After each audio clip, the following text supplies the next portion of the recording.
This is the Let's Get Real Estate Show with your host, Danielle Chiasson. Full-time investor, strategic consultant, motivational coach, sought-after speaker, and host of your #1 real estate investing show, Let's Get Real Estate, where real people are doing real estate. Hello, everybody. This is Danielle Chiasson, your host for the Let's Get Real Estate podcast show. And this is where we keep everything about real estate real and raw. This is where real people are doing real estate. And today we've got Mandy and Geoff on the call. I absolutely love this couple. They are a power couple. Absolutely love you guys. Thank you so much for coming down on the show today. Whoop, whoop. Yay! Thank you so much. Thanks very much, Danielle. We're super happy to be here. Thank you for having us, Danielle.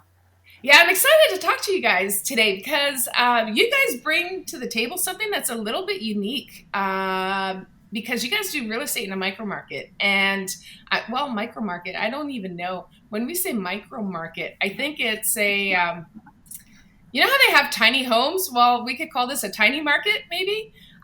Is it even considered a town or is it a hamlet? Like, honestly, it's really tiny, right? It's a tiny market in a pocket. I would call it a sub-market of a small market. So we have a micro market within a small market, but we are focusing on that market as a whole. There's small towns within it that comprise the whole market. So many small towns within one. Yeah. So I'm in each one of these. Oh, sorry, Danielle. I was just going to say, in each one of these micro markets are anywhere from, as far as population goes, anywhere from about 2,000 to 5,000 people in each of these small towns. The overall market is somewhere around 250 to 300,000 people in the overall region. So it is a substantial market, but dotted with all these micro markets that are fantastic. Yeah.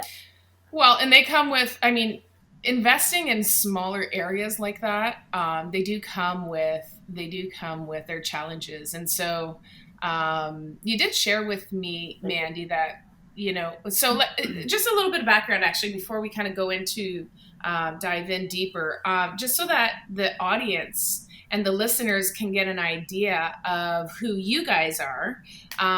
You guys used to work, well, Mandy, you were on Scott McGilvery's team for Keyspire, his event team, is that right?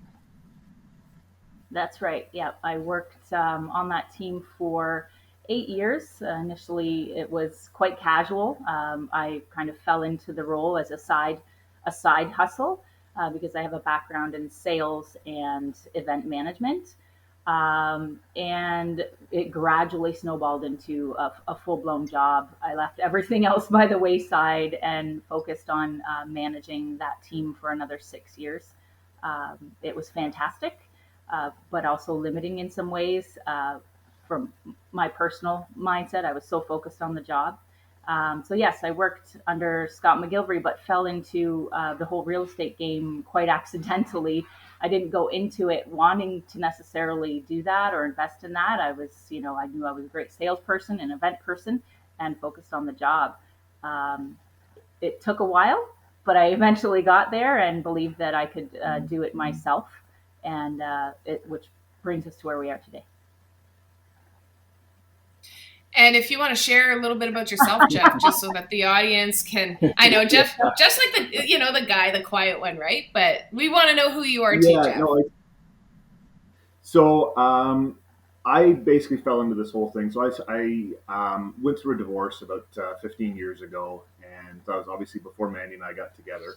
And then once Mandy and I got together, I'd been working in the security industry for roughly the last 30 years. So I was selling access control and CCTV equipment to high-end clients downtown, like most of the towers downtown Toronto, a lot of the malls.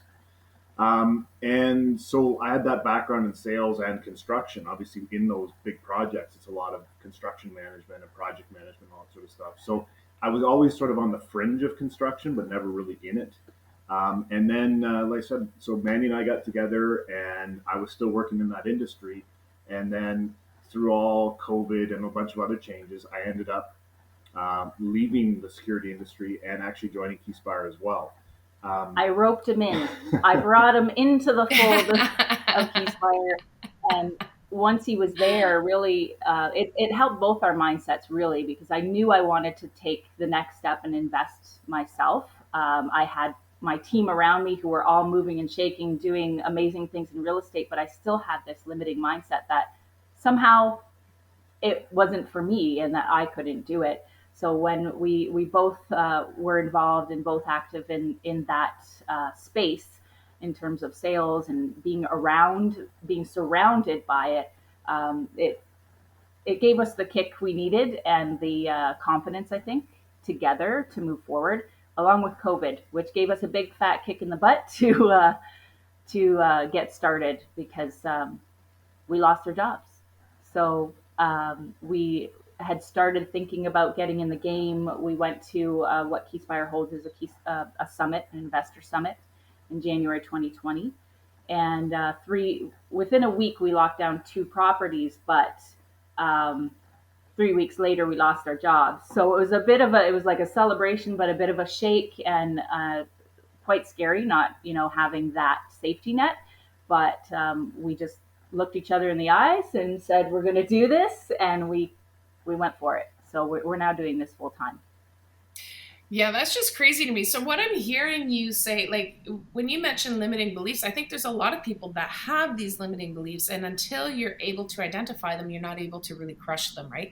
And so what I'm hearing from you guys, there's a limiting belief that, well, I can't invest in real estate in a small or a tiny market. And I mean, that's a big one.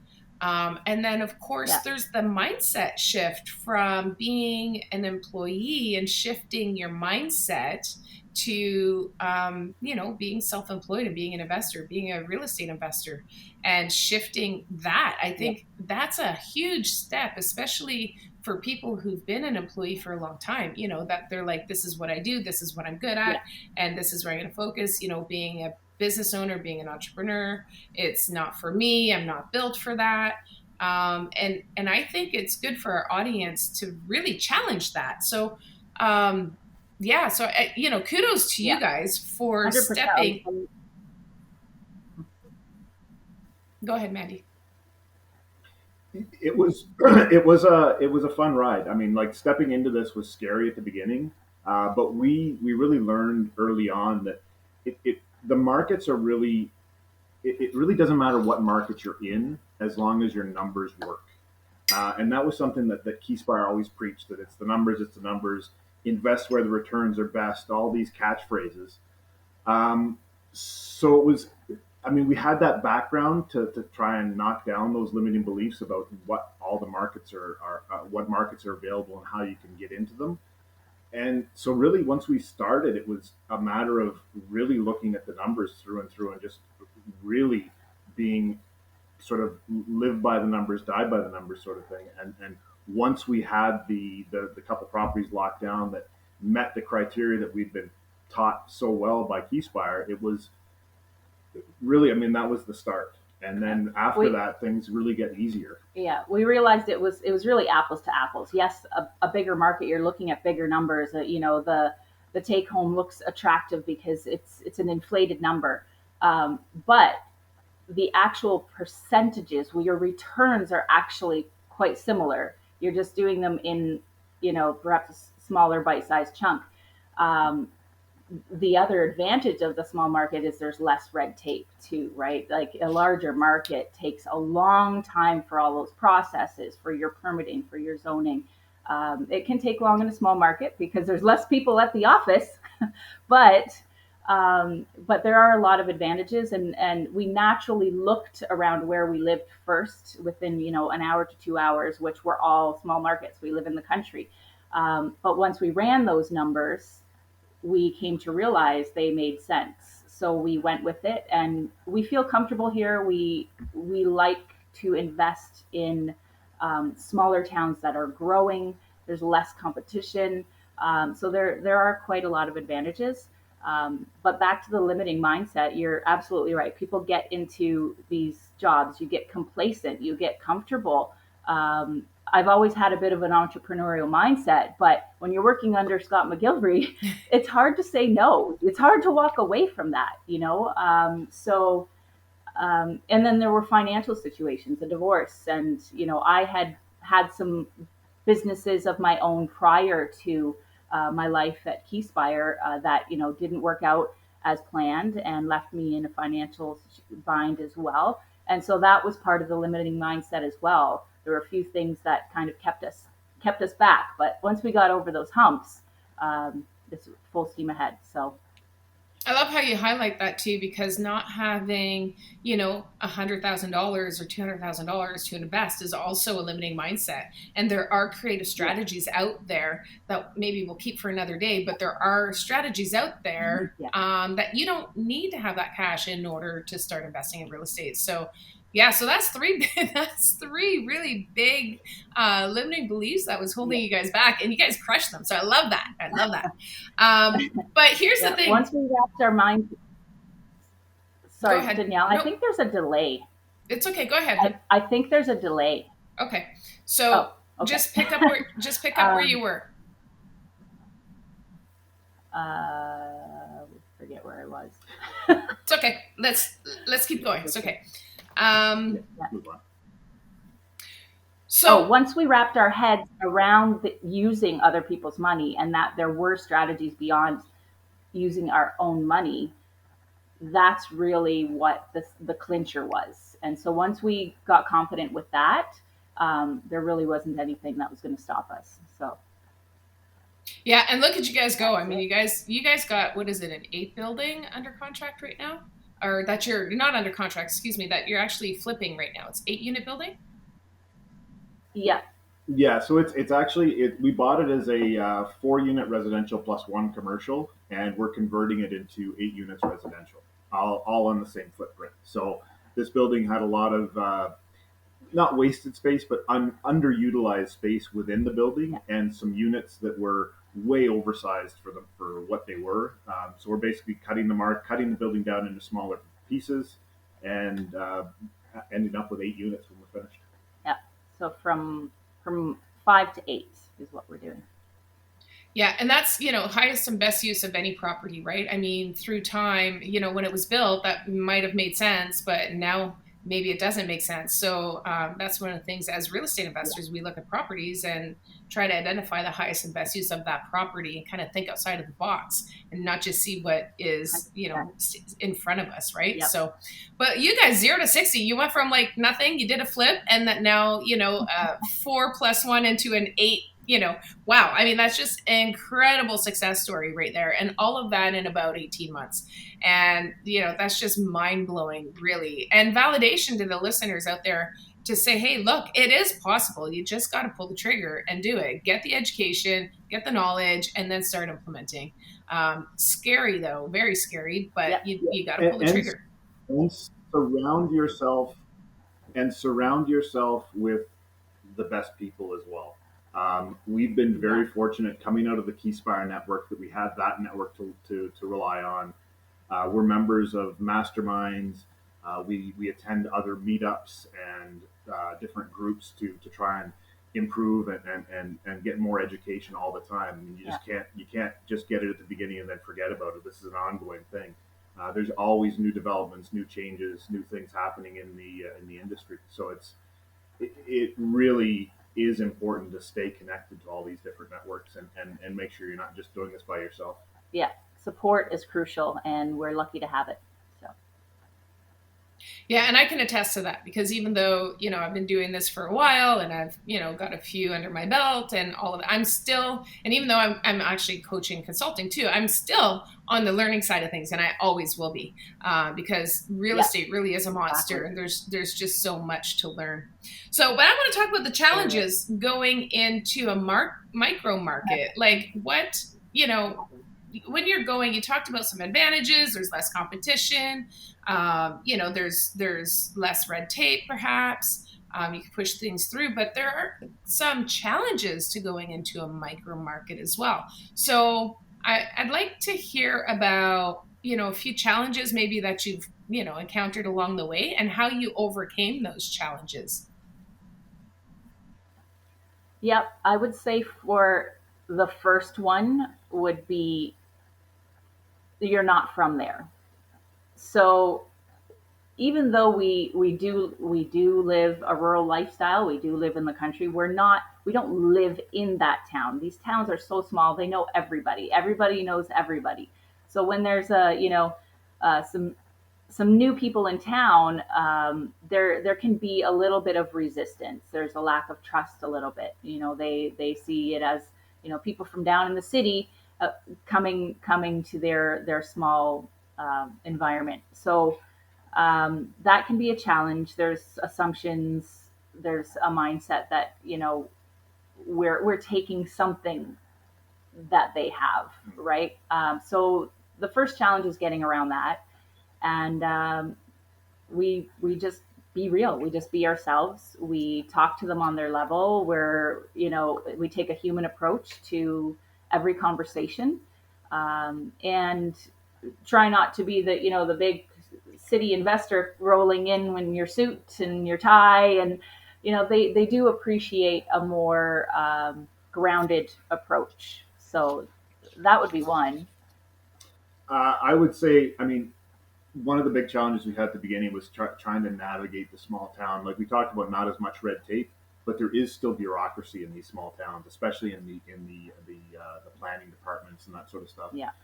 And it's usually because of the fact that these people have been in that same position for their entire life. They've been working as the head of roads, let's for example, for 35 years, and they have a mindset that may be 35 years old. So dealing with those people and just trying to get them to where we are today, we were very fortunate in the markets or in the towns we were in, that we had some progressive people working there as well, that we were able to sort of not latch onto, but really get a good relationship with. Yeah. And those people really helped us navigate through the small town bureaucracy and let us know, okay, well, for this, you should be talking to this person. Don't talk to that person because they may not like what you're going to do with this building, but talk to this person first. Yeah. And then we'll bring everyone around. And then when we get on these planning calls or we get on the zoning committee meetings, whatever it is, your champion that's there with you really pulls it through the system and pulls it through that bureaucracy without us having to do a lot of the heavy lifting. Yeah. And so really relying on the local people that you can build those relationships with to really help guide you through their local bureaucracy. Because every town's different. There's always going to be one stick in the mud who doesn't want change.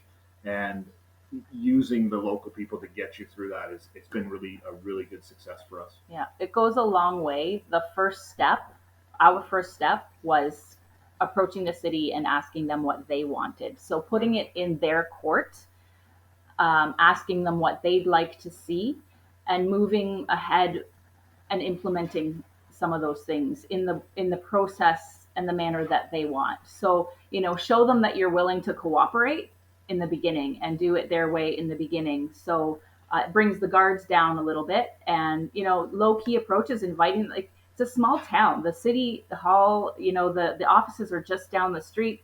So, we invited them. Hey, we're here. If you see our red truck in the parking lot, come and visit us. Just stop in. We're not hiding anything from you. We're not trying to, do something under, keeping everything above board. And they appreciate that. So we did have a few of them stop by, and it builds relationships that now work in our favor. Yeah, absolutely. And those relationships are key. Like you mentioned, building trust, and really, I think part of going into a smaller market and showing up as a real estate investor, you're kind of like the big bad wolf. And if you can show them that you're not coming in to impose your way, and you're willing to work with them and maintain the integrity of that town, the integrity of the buildings and the history of the town or the hamlet, whatever it is, I think is key. And by inviting them in, I think that's brilliant, because that builds that trust. It's like, hey, we're not here just to try to do what we want and not listen to you. Builds trust, saying, hey, when I asked you what you want and what you would like us to do for your town, we're actually listening and implementing that. So I think that's really, really important. The other thing is, I think it'd be really tough to find, like, I don't know, with 2,000 to 5,000 people, there's not a whole lot of pickings for trades. And so, when you're doing these major rehabs, you're going from a 4 residential, 1 commercial unit building to 8 units and converting that. Like, where do you pull your trades from? Yep, was definitely hit it on the head there. We were about to roll into listing that one. It's definitely been a challenge. They're there because it is a small town and it's blue collar. There are a lot of trades around. Absolutely. But they're also very busy. Like it is a busy market right now. This whole year, the year that we decided to dive in, has been tricky for a number of reasons. What we've done though is keeping it local. So going to the local hardware store, talking to the people that are working there. Do you know someone who does this? Do you know another trade that does that? I've also am very active on the all the community boards. So any social media platform that the communities we invest in have groups on, I join them just so I can get, a temperature of, what's going on in this town. What are people concerned about? What are they asking about? There's some that are focused specifically for rentals to help landlords find renters and renters find landlords. By joining those as well, and recognize there's a huge crisis. So housing crisis there. So what I do is I just post and ask on those community groups, and I get responses for local trades, and that's helped. Yeah, and also being that we are investors and we're always looking for new properties, we'll find, let's say for example, a building in a market that we haven't, or a town that we haven't done any work in, and when we go through our due diligence on that building, deciding if we're going to bring it into our portfolio or not, we try and bring in local trades from that area to help with that due diligence. So if it needs a new roof, so we'll bring in a local roofing company from there to give us a quote during our due diligence phase. And we found some incredible trades that way from other sites. We walked through and the contractor from around the corner came to look at the building. He knows the building, he knows the town. Oh, fantastic. Do you do any work in this other town? Yeah. Oh, I do. Okay, well then maybe you can come do some work on that building. And it just sort of builds that relationship and spreads it out through those pockets in the micro market. So you're really finding maybe a great trade on one side of your market that can work on the other, and Yeah. so on and so forth. And then it's a lot of individual trades. So there's not, it's not like we're going to go find one GC who's going to do the entire job for us. I'm basically having to deal with a lot of the GC stuff where I'm dealing directly with the trade. So I'll have a plumbing contractor, the HVAC contract, everything coming to me as opposed to a GC.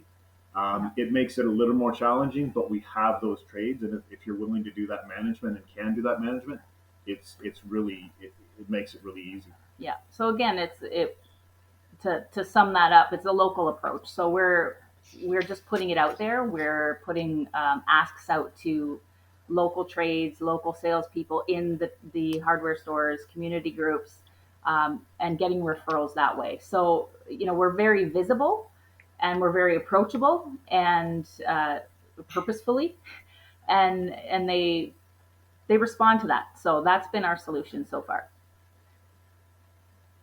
That's amazing. And I think, Geoff, it's really important to also GC. If you've never, done any construction, GCing all the trades is really going to give you a strong,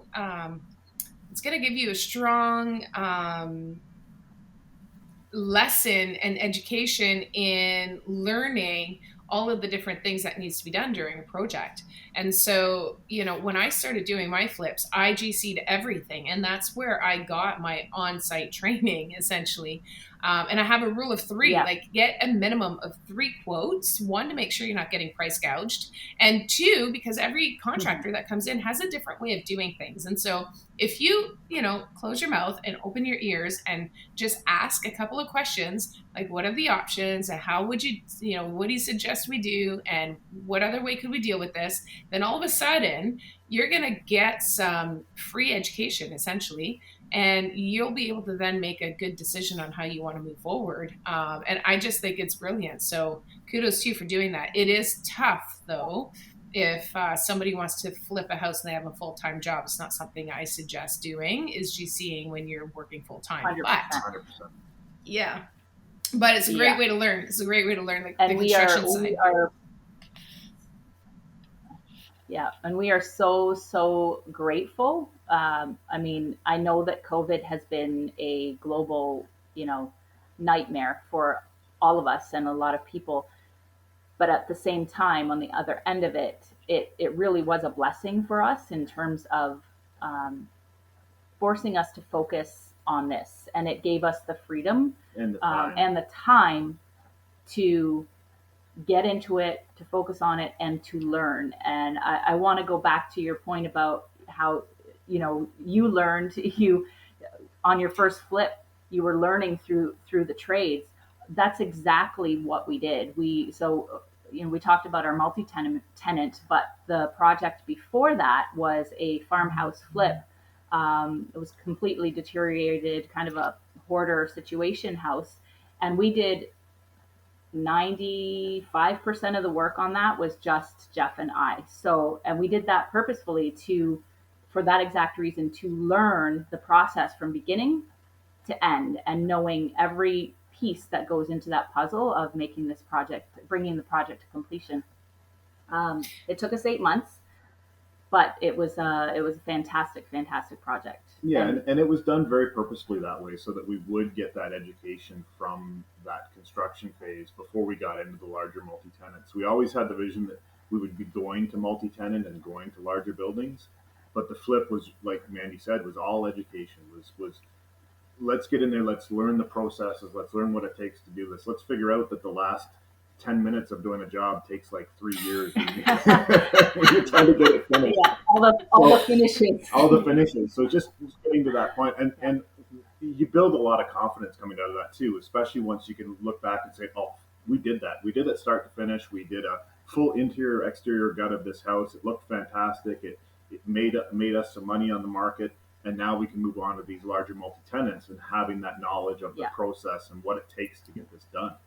And like Mandy said, just the blessing of actually having the time, and the fact that we are doing this full time definitely makes it a lot easier.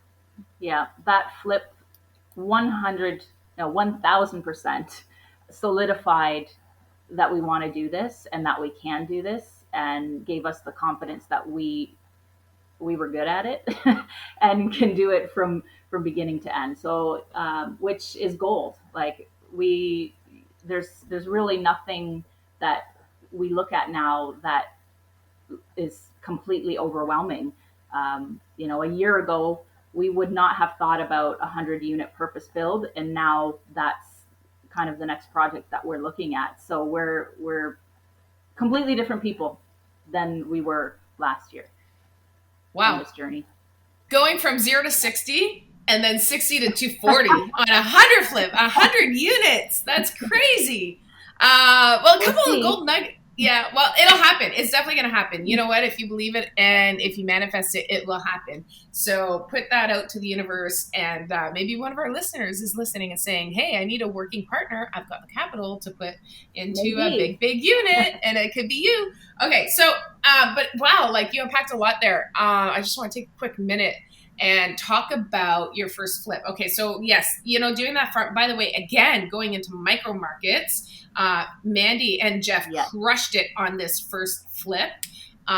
Sweat equity is not only do you get a lot of knowledge by implementing and doing the work yourself, the other benefit to doing that is you can increase your capital.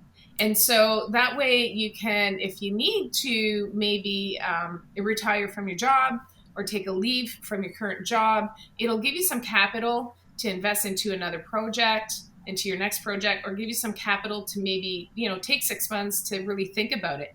And I love how you also said, excuse me, I love how you also said that, this really solidified for us that this is what we want to do.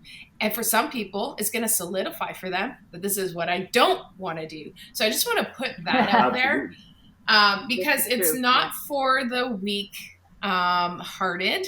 And it is really tough and a lot of work. And if that happens to be you, if you're out there listening and you've done a flip and you hated it and it really wasn't your thing, that's okay. Real estate is a massive universe. And so there's all kinds of different things you can do within real estate. Flipping is not the only strategy. So don't get discouraged. Just keep, venturing through that real estate universe and find the strategy that's right for you. But it's not for everybody. Flipping is not for everybody. So I love that you guys are in it. You're embracing it. It's working for you guys. Your new career change is working out. I do want to ask you this. If the listeners wanted to reach out to you, because you guys are real people doing real estate, you're 18 months in as of the time of this recording, and you're really crushing it. And maybe there's other listeners out there who maybe want to partner with you, or maybe they're in micro markets and they just kind of want to brainstorm with you a little bit. How would they reach out to you? They can find me on Instagram. Twisted Cedar Mandy is my handle there. And they can email us at twistedcedargroup@gmail.com. Awesome. Okay, guys. So that is going to be in the podcast notes. It's going to be in the YouTube notes. It's going to be on Mandy and Geoff's page on our podcast website, where you'll get all the contact information for them, a little bit of a bio, some history, and what they're doing. And I think does that cover everything? Yeah. Reach out to Mandy and Geoff. They really are crushing it. They've got a ton of knowledge, having worked on the inside of the Keyspire community. They're just so loaded with knowledge. I'm so happy that you guys are now implementing everything and just crushing it out there. It's just incredible to have a front row seat to watch you guys and just blossom and grow in this industry. There's one thing that I want to say as a ninja tip and a takeaway for everybody. And I just want to revisit what Geoff said about, the last 10 minutes takes about 3 years to finish on a flip. And so this is why it is so important, because the last 10% of the work really takes, it's really grinding, right? You're just so close to done. And it's easy to put up kitchen cabinets, but then you get all the little tweaks and everything else that you need to do. So I just want to say, this is why investors, we do holdbacks. So once the work is all done, I typically have a 20% holdback on my contractors. And then we have what's called a punch list. You walk through the house, you find all the little deficiencies, give your contractors, a couple of days to get it done. And then that's when you exchange the final pay. So do not exchange the final check until you've done that punch list, because otherwise you're going to be on your knees doing some caulking and you're going to be climbing ladders, putting in light bulbs. And, so just remember that, guys, a little ninja tip for today. Guys, thank you so much for coming. To the audience, if you're listening, you got to hit smash the like button and hit subscribe and the little bell and all the other stuff that I'm supposed to say. I hope I covered it all. Mandy and Geoff, I really need to have you guys back, because we talked about human relationships, and I would love, love, love to hear more about how you create those human relationships. And I don't think that it's limited to those micro markets. I think everybody could benefit from that. So I am definitely going to have you guys back. Thank you so much for coming. Any final words before we go? Not at all. We appreciate you having us on. This has been a pleasure, and we look forward to coming back.